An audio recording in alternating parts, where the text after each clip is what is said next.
I'm going to show you how to do a DJ blend from start to finish. This video will obviously be a little bit long because I'm going to show you the whole process, but there is a lot of different ways that you can blend things in. You have to play around with it, but I will just show you like a basic mix just to kind of give you an idea of what you need to do. Okay, so the first thing you're going to do is cue in the first song. Make sure all your EQs are up and then just click play.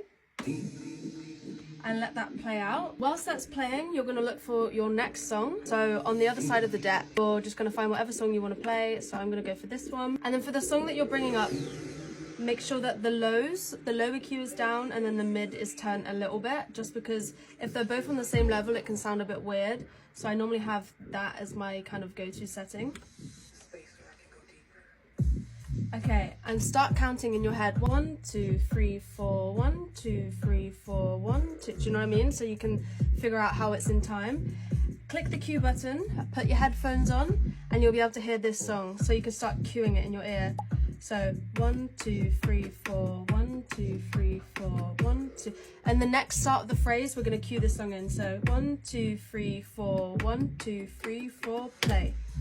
And then that will start playing at the start of the new phrase on that song and on beat 1. Then in your headphones, you need to listen to the song and make sure that it's beat matched together.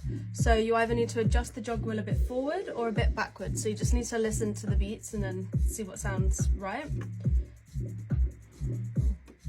Okay, and then we're going to bring in this song at the end of this phrase.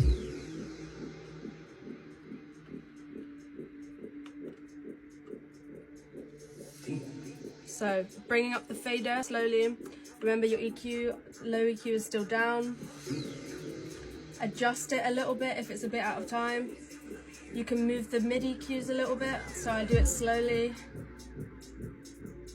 And then bring the low EQ down on that one, and then the new one, bring it up. Turn the trim down because it's on red. And you can start chopping the other side if you want to bring it out. Or cutting, however you want to call it. And then I will put the reverb on this one or whatever effect I want and then bring it up. Bit dub echo and then wheel it out. I don't know if that makes sense, but that's basically how you do a basic blend. Obviously the options are limitless. There's so much you can do when it comes to blending. You can bring it in through hot cues, there's looping, there's loads of other stuff that I've explained in other videos. It's really just down to how you want to blend, but that's a basic blend. But obviously experiment with other things, like everything like that, and you can do so many different types of blends. But yeah, I would say that's probably the most basic blend you can do.